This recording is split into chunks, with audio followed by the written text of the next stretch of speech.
Hey, what's going on, y'all? It's your boy E2 Blue coming back at you again, and it's hard losing, period, and it's definitely hard losing to a divisional team,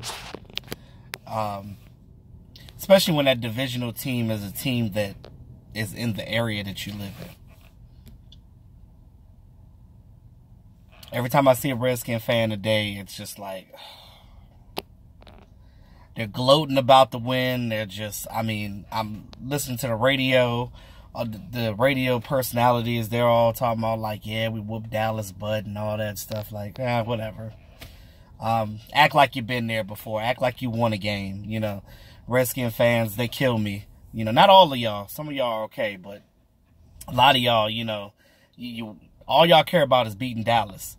If you you don't care about winning any other game, your whole thing is you can be 2-14, long as those 2 wins are against the Dallas Cowboys. That's all y'all care about. But whatever the case may be, again, as I was talking in my last video, the game was crazy. Like I said, Cowboys shot themselves in the foot for the most part. You look at the end of the game and the things that happened. I can't say the refs were so wrong with that penalty on LP Laddiser. And even LP said at the end, he was like, I've never had that flag call on me in the 14 years I've been in this league. And, you know, like, you know, he does the same thing every time he snaps the ball on his long snaps. He did it earlier in that game. So you mean to tell me that you call that penalty on him, which doesn't make sense, at the end of the game, when he's been doing that not only this game, but every game in his career as a Dallas Cowboy? None of it makes sense. But again, we didn't lose the game off of that penalty. We should have done our due diligence earlier in the game so we weren't in that situation to lose like that.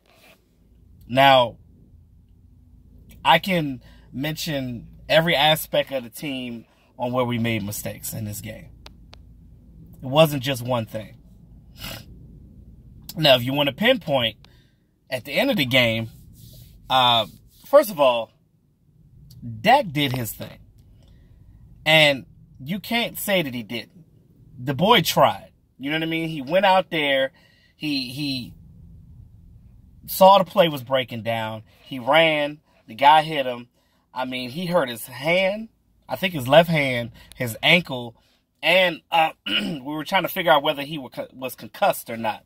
Because, you know, getting hit in the head like that, you know, and he had smelling salts. Normally, when stuff like that happens, they sit you out a series or 2 just to make sure that you're okay. They allowed him to come back in, which, you know, I'm happy for. But, again, you still want to know that your quarterback is okay. Again, that last drive of the game, he was driving. Cole Beasley was getting hot. The cornerback that was on Cole Beasley got injured. I think his number was 31. I don't remember what his name was, but none of that matters anyway. He went out the game. So as an offensive coordinator, Linehan, you should have seen that mismatch with him and Cole Beasley, and you should have went straight to Cole Beasley all that time. The decision to run Zeke right there, I understand what they were trying to do. They were trying to get to the a certain hash mark for Brad Maher to kick it. Not anticipating, though, that they were going to get knocked back 5 more yards for the field goal attempt. And those 5 yards matter because of the simple fact that it was windy as I don't know what yesterday. So what they should have did was they should have just went for the win. They should have just went for a touchdown right there because clock management. I think at that point they had like 15 seconds or something like that. You could have ran a pass to Cole Beasley, called a timeout, and just went for it. You got to be more aggressive right there. Too many times his coaching staff plays not to lose, but you got to play to win. Because when you play not to lose, 9 times out of 10 you're going to lose because the other team is going to dictate what you're doing. And I know you guys heard me talk about this before about letting the defense dictate what your offense does, and you can't do that.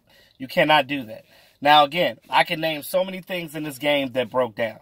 Yeah, Dak had 2 fumbles. You can't do that. Now, the offensive line wasn't playing great. Tyron Smith, it was one play, I was like, what in the world are you doing? Now, I'm not taking anything from Tyron Smith because he's always been a great, left tackle. But the problem with that is that he has back injuries. And you know that he's been dealing with ankle injuries. But that back injury is never going to go away for him. So my whole thing is at some point, we're going to have to draft somebody to be his predecessor because you never know what's going to happen. Might even have to get another backup center, too, at some point because we don't know what Travis Frederick's going to do or if he's even going to ever play again. Joe Looney has been doing a great job, but you can tell the difference because Travis Frederick did all those line calls. You know what I mean? Like, he made things a little more simpler for Dak Prescott. Now, Dak Prescott has to come up and do all those things, which he's not accustomed to doing. Now, as games have progressed, he's gotten better and better at it, but it's a lot of different things that changed that wasn't in Dak Prescott's favor. Now, I've always said before, whenever Dak has the opportunity, he needs to run. If there's nobody to pass the ball, if these receivers aren't getting open and these DBs are holding them up, you can't throw in a double coverage. So and I feel like Dak a lot of times he plays not to make mistakes. And I think a lot of that has to do with his relationship with his mom before she passed because she used to get on him a lot for, every time he threw an interception. So I think he's just accustomed to that, to not trying to make mistakes. But, as a quarterback, you got to throw the ball deep and take more chances. Now, I don't know what he's allowed to do and what he isn't because I'm not there, so I can't see exactly what's going on. But all I know is that, him and Lanahan have to get on a better page because, if you're not allowing your quarterback to play his best, what do you expect him to do? You know what I mean? But, I don't know what Dak is seeing and what he's not seeing. I can't really speak too much on it because I've never played a quarterback position. So for me to criticize a lot of that is kind of asinine. But what I will say is, when you got these 300-pound guys bearing on you, you got to figure it out. And you got to live to see another down.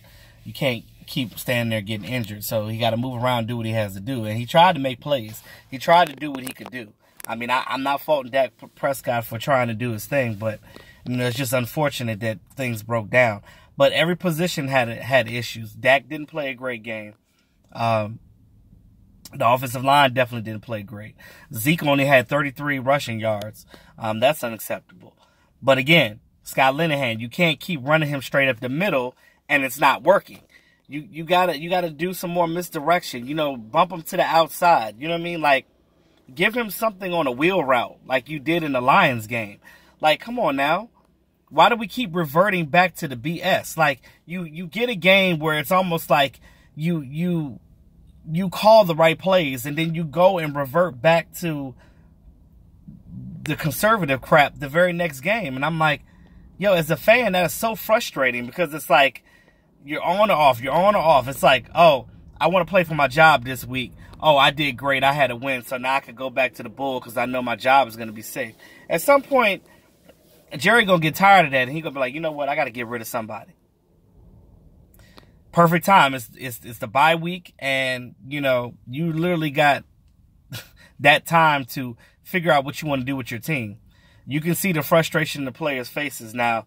They say that they're not giving up. They say that they're still fighting hard, and they're saying to us basically, hey, don't give up on us because we haven't given up on ourselves. That's what D-Law says.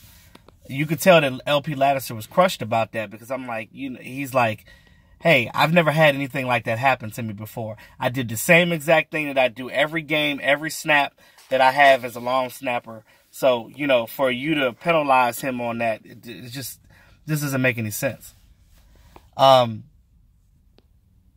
We have to play faster and we have to play more aggressive earlier in the game because like I said before, and I said this all the tailgate yesterday, every time we're in a game where the team gets up on us a couple of touchdowns, it's so hard for us to come back or if they're up, period. Every game this season, for the most part, we've won because we were ahead.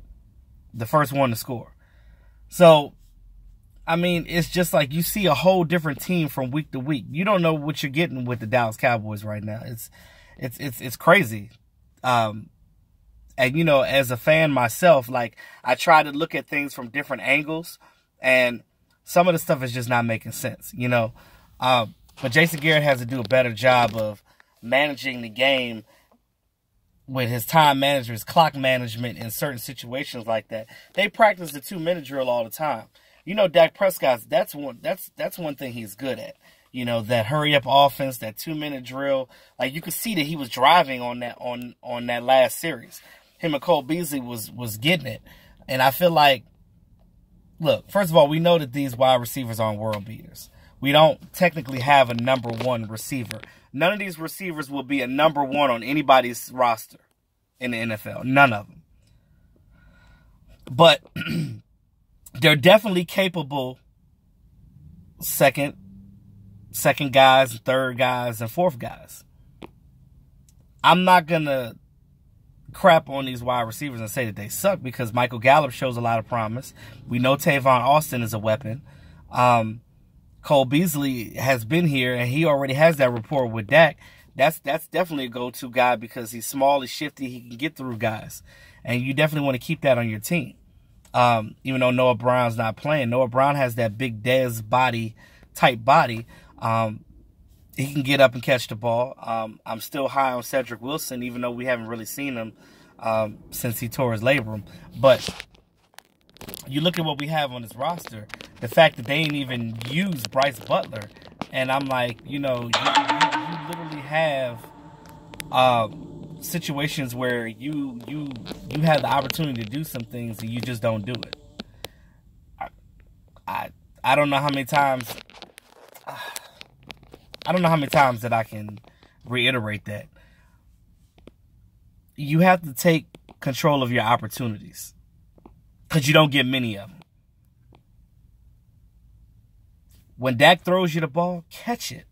I'm tired of the thing bouncing off of their chest or off their shoulder or something like that and popping up in the air. Every time it pops up in the air, I'm like, no, let it not be an interception. Like, come on, like seriously, like that's got to stop. You know what? At first, in training camp, I was like, oh, Deontay Thompson might be a good addition. At this point, I'm like, you go ahead and cut Deontay Thompson, because I always thought that Bryce Butler was better than him. And Bryce Butler knows Dak. So why are you not playing Bryce like that? I don't understand what they're doing.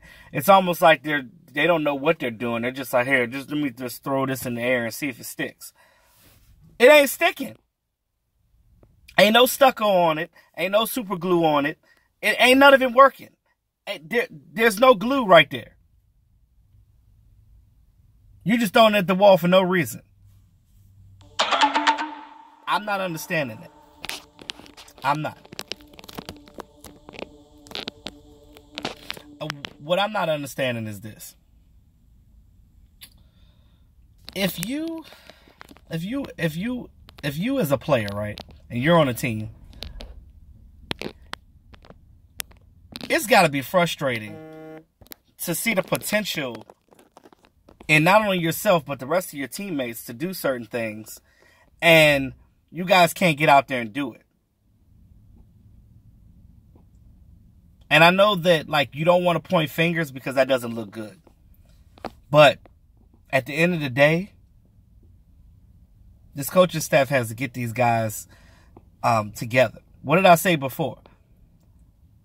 The coaching staff didn't get a wide receiver, you know, in free agency. You cut Dez, which was your number 1, regardless of you saying that he was a distraction, this and that. He wasn't that bad. I mean, he was still your number 1. He was the best receiver you had on the team, and he's number 73 as far as the touchdowns that he made in franchise history. So,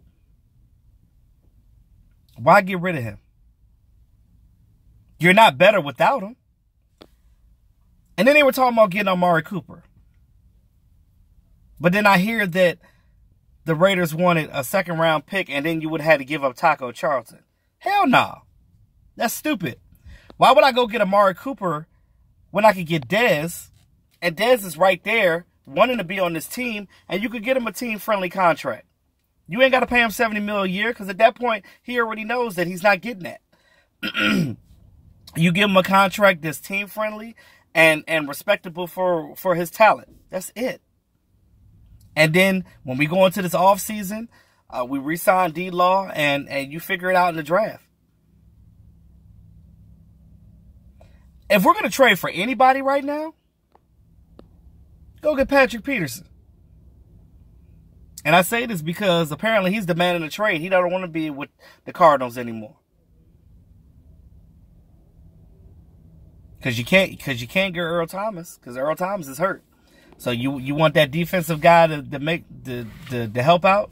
Go ahead and get Patrick Peterson. You want to make a splash? You want to help your team right now? That would definitely solidify the back end of your defense, because that's you need help there too. As far as wide receiver, I don't see anybody right now that's going to really help us, because if Dak can't get to the ball, these guys, who else he going to get it to? At least Dez knows the team. At least he knows Dak somewhat. And he knows him better than anybody else that ain't never been on the team before. So it's almost like you're not really starting over. You know, it's somewhat, but not really. But that's my whole thing. Like, you know, sometimes you got to make change for change's sake. But it's got to make sense to the team, too, because, you know, you got Bryce Butler, and it seems like for no reason, because you're not using them. Stop getting guys if you don't know what to do with them. I just don't understand it. We know this coaching staff can't develop people, not young guys anyway, and established veterans. You just got to get them the ball. It's simple as 1, 2, 3. It's not that hard. Just get them the damn ball. I just, it's really frustrating as a fan, because, you know, I'm going to always be a fan. I'm always going to root for my team all day. It's really hard sometimes, because you look at the potential this team has. Because I'll be honest with you, if the Cowboys didn't have any potential, I wouldn't trip. I'd be like, oh, we suck, and there's nothing that we can do. Oh my God. Hold on. I just got a message coming on my phone. Hold on, y'all. Hold the hell up.